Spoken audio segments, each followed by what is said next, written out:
कहां बनेगा। ठीक इसी प्रकार से राम राज्य की विशेषता है।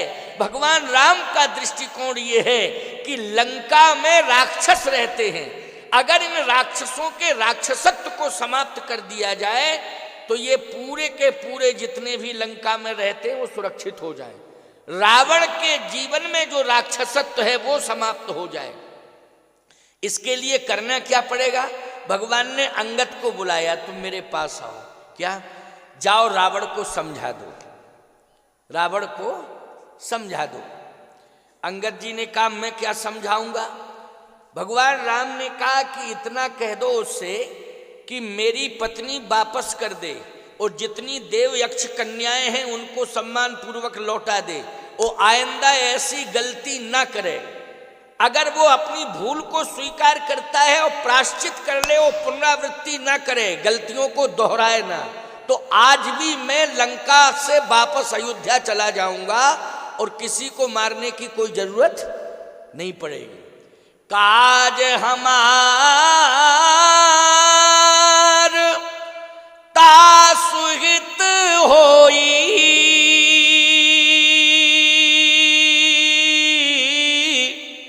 तो रिपुसन करहो बत कही सोई। यदि हमारा काम बन जाए, अच्छा हमारा काम का मतलब राम जी यही करे केवल सीता जी को वापस कर दे रावण, बस इतने में काम बन जाएगा? नहीं नहीं नहीं। जिस तरह से वो नारी के ऊपर कुदृष्टि डालता है, बस वो कुदृष्टि ना डाले किसी नारी के ऊपर, किसी की संपत्ति के ऊपर कुदृष्टि ना डाले, बहन बेटियों के ऊपर कुदृष्टि ना डाले, यज्ञ आदि के ऊपर उसको कुदृष्टि ना डाले, गौशालाओं के ऊपर कुदृष्टि ना डाले। ये कुदृष्टि उसकी समाप्त हो जाए तो आज भी मैं लंका को स्वतंत्र कर दूंगा और ऐसा वैसा राजा नहीं रहेगा रावण, हर काल में उसका अस्तित्व रहेगा। अगर वो दृष्टिकोण कुदृष्टिपूर्ण व्यवहार बदल दे। अंगद जी ने कहा महाराज ये संभव है क्या? भगवान ने कहा देखो संभव है या नहीं है पहले प्रयास तो करना चाहिए, बातचीत तो करो जाके। अंगद जी ने कहा कि आप कह रहे हैं तो मैं जा रहा हूं, मुझे तो नहीं लगता है कि वो अपने इस कुदृष्टिपूर्ण व्यवहार को बदल दे, दुर्व्यवहार को बदल दे, अपनी दौर्बल्य मानसिकता को बदल दे, मुझे तो नहीं लगता है। भगवान ने कहा लगता नहीं है लेकिन एक बार प्रयास करना चाहिए, मैं कह रहा हूं कि जाओ। अंगद जी गए। अंगद जी ने ईमानदारी से बताओ समझाने की कोशिश की, लेकिन रावण ने पलटवार किया। तो जानते हो अंगद से क्या कहा? अंगद तू मुझे समझाने के लिए आया है, अरे मैं तुझे समझा रहा हूं, तू किसके चक्कर में पड़ गया? अंगद जी ने कहा कि तुम्हें मालूम नहीं है कि मैं किसके चक्कर में पड़ गया हूं? कहे तुम राम के चक्कर में पड़ गए हो। अंगद जी ने कहा पहले ये बताओ कि तुम अपने से बड़ा बलवान किसे मानते हो? रावण बोला कि मैं अपने से बड़ा बलवान खरदूषण मौसम बलवंता, मुझसे बड़ा बलवान खरदूषण। अंगद जी बोले ये बताओ तुमसे बड़ा बलवान खरदूषण था, खरदूषण को मारा किसने? बताओ जल्दी जल्दी बोलो किसने मारा? रावण बोला मारा तो राम ही ने है। अच्छा बोलो किसने मारा खरदूषण को? राम ने। अंगद ने कहा कि मेरे पिताजी का नाम जानते आप? हां बाली का बेटा है तू। 6 महीने तक किसकी अंडर कस्टडी में रहे आप? ये बताओ। 6 महीने तक बंदी बना करके रखा था बाली ने रावण को, और जब रोया गिड़गिड़ाया माफी मांगने लगा तब कहा कि अभी मैं छोड़ रहा हूं लेकिन जमानत पे छोड़ रहा हूं, जब चाहूंगा तब तुझे बुला लूंगा, जब चाहूंगा तब बुला लूंगा। अंगद ने कहा कि मालूम 6 महीने तक जिनकी अंडर कस्टडी में आप रहे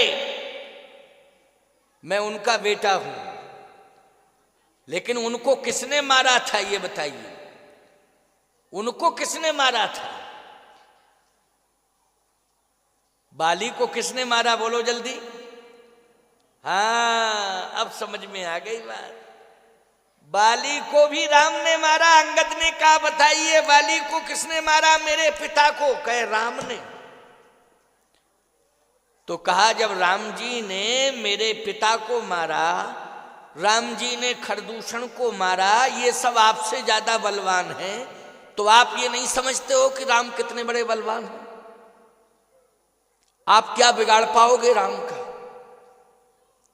क्या बिगाड़ पाओगे राम का? और यदि आप ये कहते हो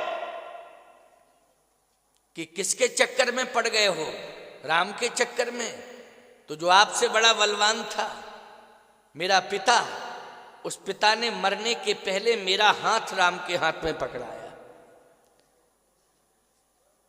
अगर आप इतने प्रभावशाली थे तो मेरा पिता मेरा हाथ आपके हाथ में भी तो पकड़ा सकता था।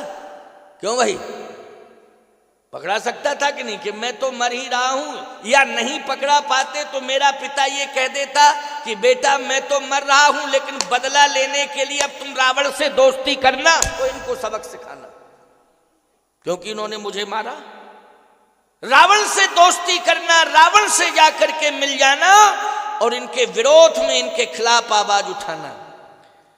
लेकिन आपको मालूम है कि उस समय मेरे पिता ने क्या किया था? आप नहीं थे, लेकिन मैं देख रहा था, प्रार्थना कर रहा था मेरा पिता। ये अस्तित्व है वो राम का, आज मैं सुनाने के लिए आया हूं।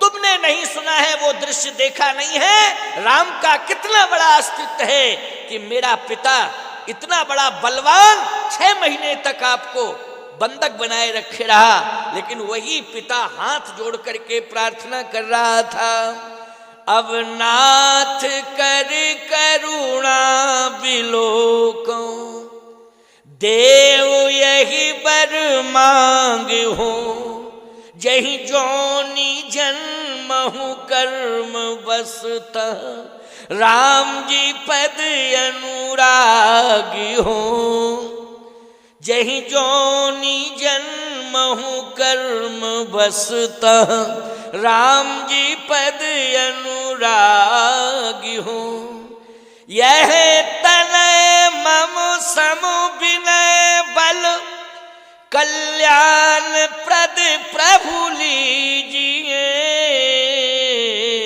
गही बाहे सुर नर नाहि आपन, दास अंगद कीजिए।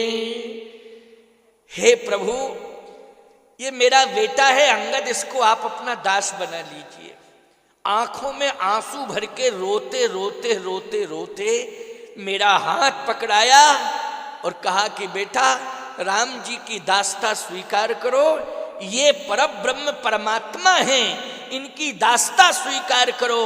अगर तुम इनके चरणों से जुड़े रहोगे तो जिंदगी भर तुम्हारा आचरण श्रेष्ठ रहेगा, आचरण श्रेष्ठ रहेगा। जो राम के चरण से जुड़ जाता है उसका आचरण श्रेष्ठ हो जाता है। हो जाता है कि नहीं? इसलिए राम के चरण से सदा जुड़े रहो, आचरण श्रेष्ठ रहेगा।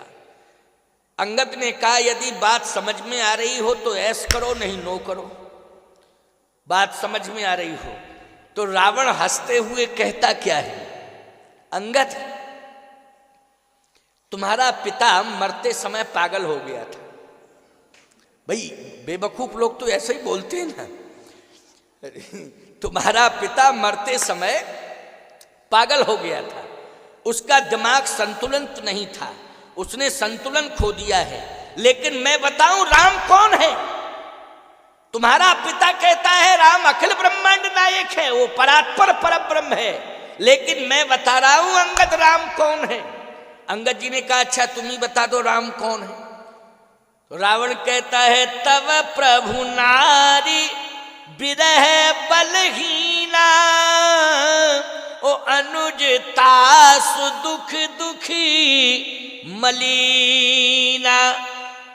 रावण कहता है वो नारी के विरह में विरही है, दुखी है, रो रहा है और बलहीन है। अगर बलवान होता तो बोलो अपनी पत्नी को लंका से ले जाता कि नहीं ले जाता, लेकिन बलहीन है इसलिए आ नहीं पा रहा है, रो रहा है और तुझे भेज रहा है।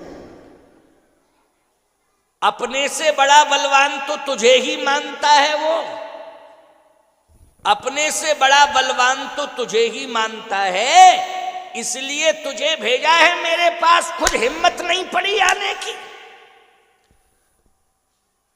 अंगद का दिमाग खराब हो गया सुन के सब। रावण बोला सुनो सुनो और सुनो मेरी बात, आगे तो सुनो।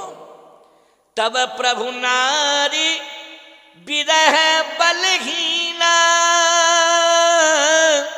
ओ अनुठी मलीना। और एक बात बताएं,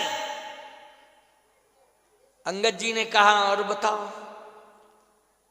एक मेरा भाई चला गया है उसके पास, इतना डरपोक है, इतना कमजोर है वो, इतना कमजोर है वो कि जाकर के इतना कमजोर है कि कमजोरों के साथ मिल गया। भाई पहलवान पहलवान से मिलता, कमजोर कमजोर से मिलता, धनवान धनवान से मिलता है, चोर चोर से मिलता है। रावण की व्याख्या है, क्या करोगे इसके लिए? बोले अंगद तुम जानते नहीं हो चोर किससे मिलता है? बोलो चोर से मिलता है। पहलवान किससे मिलता है? बोले पहलवान से मिलता है। अच्छा डरपोक किससे मिलता है? बोलो। अंगद जी का दिमाग खराब, अंगद का दिमाग। अंगद जी ने कहा एक बात बताओ, समुद्र पर आज तक पुल किसी ने बना पाया? किसी ने बना पाया हो तो बताओ। लेकिन राम जी ने समुद्र पर पुल बनाया कि नहीं? और उनके साथ दो ऐसे विशेषज्ञ हैं कि उन्होंने जो है बिना किसी मटेरियल के ही क्यों पुल का निर्माण करा दिया। शिल्प कर्म, रावण बोला शिल्प कर्म जान ही नल नीला। वो शिल्पी हैं बस, वो नल नील की बात कर रहे हो। लेकिन सत्य तो ये है अंगद, पुल का निर्माण भले ही राम ने कर दिया हो, लेकिन पुल की व्यवस्था, पुल का मटेरियल तो मेरे पास पहले से ही रखा था, लेकिन टाइम नहीं मिला इसलिए पुल नहीं बन पाया। टाइम की कमी थी बस, टाइम नहीं मिला। बाकी सिस्टम तो सब तैयार था, कंप्लीट ही था, लेकिन टाइम नहीं है। व्यस्त लाइफ है, क्या करूं? व्यस्त लाइफ में वो तो फालतू के फुर्सत में घूमते फिर रहे हैं, और समुद्र पर पुल बना देना कोई बड़ी बात नहीं है। तुम्हें मालूम है तुम्हारा स्वामी राम पुल बन गया तब लंका में आ पाया, लेकिन उसकी पत्नी को जब पुल का निर्माण नहीं हुआ था तब उसकी पत्नी को लेके मैं लंका आ गया था।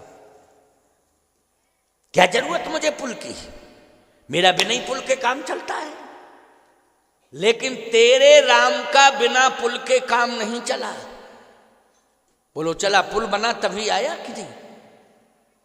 अंगद जी बोले एक बात बताओ, तुम सेंस में हो कि नहीं?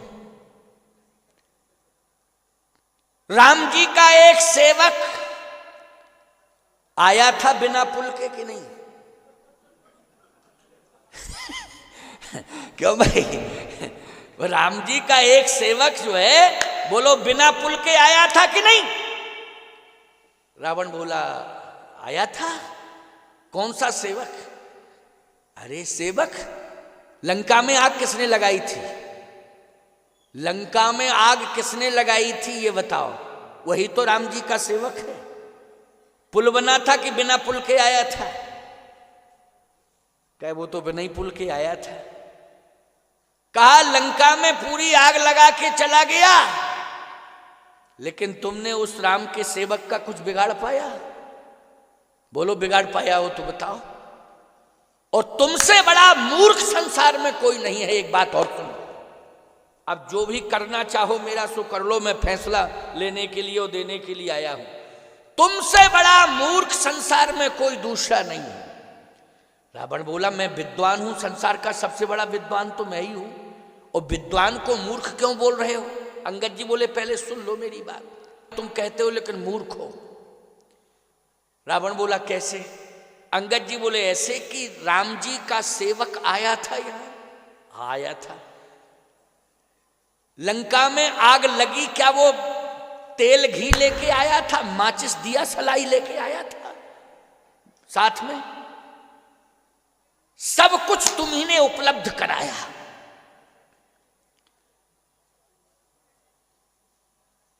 तुमने ही घी दिया, तुमने ही तेल दिया,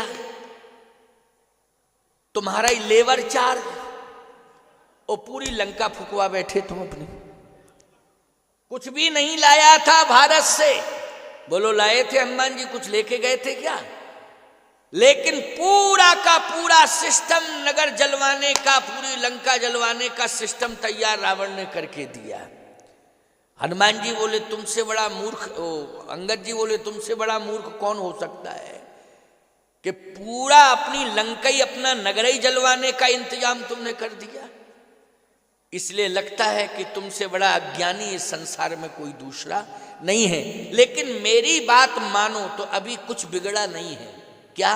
सम्मान पूर्वक मंदोदरी के साथ चलो, सम्मान पूर्वक जो है मां जानकी को प्रभु राम के हाथों में सौंप दो। विश्वास रखो, तुम्हारी सत्ता अक्षुण हो जाएगी, तुम राजा रहोगे, कभी भी लंका का कहीं विनाश नहीं होगा। मेरी बात मानो, कभी भी विनाश नहीं हो सकता है, तुम्हारी सत्ता अक्षुण रहेगी। रावण कहता है हमको शिक्षा देने के लिए आया तू? राम को अगर बलवान मानता है तो ये तेरा भ्रम है। अंगद ने कहा कि सुनो मेरी बात, वो तो मेरे स्वामी हैं, लेकिन मैं ही तुम्हें चैलेंज देता हूं। रावण बोला मुझे क्या चैलेंज दे रहा है तू? अंगद ने कहा जो मम चरण सके सठटारी, तो फिर राम सीता में हारी। अंगद ने कहा कि मेरा पैर यदि तेरी सभा में कोई उठा दे तो मैं मान लूंगा कि तेरी सभा में बलवान है। रावण ने राक्षसों से कहा कि राक्षसों पैर उठा के फेंक दो इसका, इसी को उठा के फेंक दो सभा से। पैर की बात छोड़ो, इसको उठा के फेंक दो सभा से। राक्षसों ने पूरी ताकत लगा ली, लेकिन बोलो अंगद के पैर को उठा पाए क्या कोई? अंगद के पैर को उठा पाए? नहीं उठा पाए। आप कहो महाराज अंगद इतने बलवान थे? अंगद जी इतने बलवान थे कि उनके पैर को कोई उठा नहीं पा रहा था? सीधी सी बात यह है कि अंगद के पैर को पकड़े थी पृथ्वी मां। अब जब पृथ्वी ही पकड़ ले तो मैं पृथ्वी के किसको उठाए? पृथ्वी को उठावे पहले तो किसमें ताकत है? अंगद के पैर को पकड़े थी पृथ्वी मां, क्योंकि अंगद ने पृथ्वी की पुत्री सीता को दांव पे लगा दिया था। जो मम चरण सके सठटारी, तो फिर राम सीता में हारी। तो अब अंगद जी के पैर को सारे राक्षस लग गए, लेकिन कोई हिला नहीं पाए। रावण ने कहा खाते हो लेकिन ताकत नहीं रखते हो, हटो एक तरफ।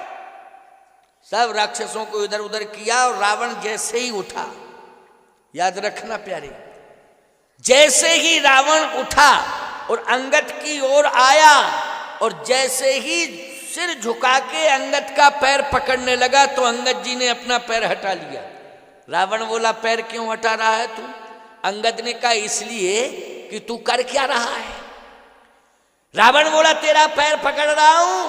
अंगद बोले मूर्ख है कि नहीं, मेरे पैर पकड़ने से तेरा कल्याण नहीं होगा, प्रभु राम के पैरों को अगर तू पकड़ ले तो तेरा कल्याण हो जाएगा। और वास्तव में जैसे ही झुका तो उसके मुकुट गिर गए। भाई झुकेगा तो मुकुट गिरेंगे ही, तो 10 मुकुट थे तो 10 मुकुट नीचे गिर गए। और जैसे ही 10 गिरे तो अंगद जी ने 4 मुकुट उठाए और 4 मुकुट उठा के फेंक दिए, वो भगवान के पास पहुंच गए। अब रावण ने 6 मुकुट बचे, क्योंकि 10 थे, 4 तो अंगद जी ने फेंक ही दिए, राम जी के पास पहुंच गए। अब बचे 6, तो रावण ने 6 उठाए जल्दी जल्दी में और 6 सिर पर 6 मुकुट रख लिए और फिर सिंहासन पे बैठ गया। अंगद जी ने कहा तुमसे बड़ा मूर्ख है दुनिया में? जब 10 सिर हैं और मुकुट 6 हैं तो रावण बोला कि थे तो 10 लेकिन वो 4 पता नहीं कहाँ चले गए। थे तो 10 ही लेकिन अब वो 4 पता नहीं कहाँ चले गए, तो 6 तो हैं। अंगद जी ने कहा जब 10 सिर हैं 4 नहीं है तो 4 का इंतजाम तो कर लो, पहले 10 हो जाए तब तो रखना चाहिए। अच्छा एक बात बताओ भैया, तुम ईमानदारी से बोलो, कोई नाई हो और नाई जो है आप कहो नाई से कि हमारी शेविंग कर दो, चलो वो शेविंग करना शुरू करे। अब जब करे तो एक तरफ की दाढ़ी एक तरफ बना दे और दूसरी तरफ जो है कोई कंडीशन नाई के सामने ऐसी आ जाए कि इधर उधर अगर वो हो जाता है तो आप क्या आधा ही शेविंग करा के चले जाओगे घर अपने? आप इंतजार करोगे कि नहीं करोगे? और ये कहोगे कि भैया ये टाइम तो दे दो कि कितनी देर बाद आओगे, और आप आओगे कि नहीं आ पाओगे। अगर नहीं आ पाओगे तो हम जाने नहीं देंगे, कंप्लीट करके जाओ मेरा। और अगर कोई बहुत इमरजेंसी है 10-5 मिनट की बात है तो हम बैठे हैं इंतजार कर रहे हैं, कोई दिक्कत नहीं। ऐसे नाई 10-5 लोगों को बैठा देते हैं, किसी के पाउडर लगा देंगे, किसी के कपड़ा लपेट देंगे, किसी के, क्यों भाई? और ऐसी कंडीशन में छोड़ देते हैं कि वो जा नहीं सकता बेचारा, है ना, और वो अपना काम करता रहता है नाई। तो अंगद जी ने कहा कि एक बात बताओ, जब 4 मुकुट नहीं हैं तो 6 रखने की क्या जरूरत थी? अपने भवन में जाते और इंतजाम करके 4 मुकुट का ले आते और फिर 10 मुकुट रख के बैठ जाते सिंहासन पर। रावण बोला तुम मूर्ख हो, बहुमत का जमाना है, 4 ही तो गए, 6 तो है, बहुमत तो मेरे साथ है। अंगद जी ने कहा रावण तुम अपने को विद्वान मानते हो, बलवान मानते हो, धनवान मानते हो, लेकिन सत्य तो यह है कि तुम चरित्रवान नहीं हो। तुम्हारा चारित्रिक पतन हो चुका है, और जिस राजा का चारित्रिक पतन हो जाता है, याद रखना उस राजा के जीवन से 4 नीतियां चली जाती हैं। तुम अगर विद्वान होते तो समझ लेते कि 4 मुकुट नहीं थे, ये 4 नीतियां थी जो हमसे दूर हो गई हैं। अब निश्चित है कि मेरा पतन होने वाला है। 4 नीतियां कौन? अंगद जी ने कहा मुकुट 5 भी तो जा सकते थे, मुकुट 6 भी जा सकते थे, या मुकुट 1 जा सकता था, मुकुट 2 जा सकते थे, लेकिन मुकुट 4 ही क्यों गए? इसलिए कि ये 4 नीतियां हैं साम दाम और दंड विभेदा, और नृप उर बसत नाथ कह बेदा। ये साम दाम दंड भेद, ये 4 प्रकार की नीतियां होती हैं। राजा के पास ये 4 प्रकार की नीतियां तब तक रहती हैं जब तक राजा धर्मवान हो जाता है। ये 4 नीतियां उसका त्याग कर देती हैं और उसका पतन होने लगता है। रावण ने कहा एक बात बताओ, ये 4 नीतियां आती कहां से हैं? आती कहां से हैं? अंगद कहता है ये 4 नीतियां आती हैं भगवान की कृपा से। किसकी? तो अंगद जी ने कहा इसलिए तो हम कह रहे हैं कि भगवान मेरे साथ चलो मंदोदरी को लेके, और सीता जी का हाथ उस भगवान के हाथ में सौंप दो। ये 4 नीतियां उसी ने दी थी, उसी के पास चली गई। और यदि तुम हमारी बात मान करके मंदोदरी को साथ लेकर के सम्मान पूर्वक भगवती सीता को सम्मान पूर्वक ले जाओगे, प्रभु के हाथों में जिस दिन सौंप दोगे, उसी दिन ये 4 नीतियां परमात्मा तुम्हें वापस लौटा देगा, अगर मेरी बात मानो तो। रावण बोला हमें नीतियों की जरूरत नहीं है, हमें नीतियों की आवश्यकता नहीं है। अंगद ने कहा अगर तुम्हें नीतियों की आवश्यकता नहीं है तो फिर तुम्हें इस धरती पर जिंदा रहने का कोई अधिकार नहीं है, इस धरती पर जिंदा रहने का भी कोई अधिकार नहीं है। और इतना ललकार के अंगद डांट के रावण को चला आया। भगवान ने कहा अंगद ये हमारे पास मुकुट क्यों भेज दिए? अंगद जी बोले मुकुट नहीं है, यही बात तो रावण कह रहा था। तो मैंने कहा ये मुकुट नहीं है, ये 4 नीतियां हैं। अच्छा, तो ये रावण की 4 नीतियां मेरे पास क्यों आ गईं? अंगद जी ने कहा, धर्महीन प्रभु पद विमुख काल विवश 10 शीस। धर्महीन प्रभु पद विमुख काल विवश 10 शीस। ओ तहीं पर हर गुण आयु सुनहु कौशला धीस। महाराज धर्महीन हो गया है रावण, इसलिए धर्महीन होने के कारण ये 4 नीतियां आपके पास आ गई हैं। जिसके पास धर्म रहता है 4 नीतियां उसके पास सदा रहती हैं, और जिसके जीवन से धर्म चला जाता है 4 नीतियां आपके पास आ जाती हैं। दशरथ जी महाराज के पास नीतियां हमेशा रही साहब, और दशरथ जी के पास 4 नीतियां, उन्होंने 4 नीतियों का सदुपयोग किया है। साम दाम दंड भेद। साम नीति का अर्थ है दूसरे का सम्मान करना। महाराज श्री दशरथ ने जन्म से लेकर के अंतिम श्वास तक सम्मान किया है। अगर संत आए तो संतों का सम्मान किया है। याद रखना, गौ ब्राह्मण का सम्मान किया है। दशरथ के राज्य में गौ ब्राह्मण का सम्मान होता है, संतों का सम्मान होता है, नारियों का सम्मान होता है। मैंने एक बार रघुवंश महाकाव्य पढ़ा, नारियों का विशेष सम्मान होता है। रघुवंश में, सूर्यवंश में, इक्ष्वाक वंश में एक महाराज दिलीप हुए हैं। महाराज दिलीप, वो दिलीप महान गौभक्त हुए हैं। एक बार एक ऐसा समय आया कि महाराज श्री दिलीप निकले यात्रा के लिए, और जब यात्रा पर जा रहे थे महाराज दिलीप, तो उन्होंने देखा कि मेरे राज्य की सीमा में एक नारी सड़क के किनारे बेहोश पड़ी है। रघुवंश महाकाव्य की कथा है। एक नारी बेहोश पड़ी है। अब पता नहीं बेहोश पड़ी थी वो। देखा महाराज दिलीप ने, नारी को छूना उचित नहीं है। क्यों भाई? कोई नारी पड़ी हो उसको स्पर्श करना, किसी पराई नारी को स्पर्श करना, ये दोष है। लेकिन बेहोश है। पवन का वेग आया, और जैसे ही पवन का वेग आया तो पवन के वेग से आंचल हटने वाला था। उस नारी का बेहोशी अवस्था में थी, लेकिन पवन के वेग से आंचल हटने वाला था। उसी समय महाराज दिलीप ने कहा, पवन तुम जोर से मत बहना, एक नारी सो गई है, उसका आंचल न हटने पाए, ये मेरी प्रार्थना है आपसे। मेरे राज्य की सीमा में किसी नारी का अपमान नहीं होना चाहिए। पवन के, वायु के वेग के द्वारा भी अपमान नहीं होना चाहिए। बोलो नारी का कितना सम्मान है। जहां नारी का सम्मान होता है, जहां गौ ब्राह्मण का सम्मान होता है, जहां अपने से बड़ों का सम्मान होता है, याद रखना वहीं राम का जन्म होता है, वहीं राम राज जाता है। ये सिद्धांत है। वहीं राम का जन्म होता है, वहीं राम राज आता है। बोलो अयोध्या में ही राम का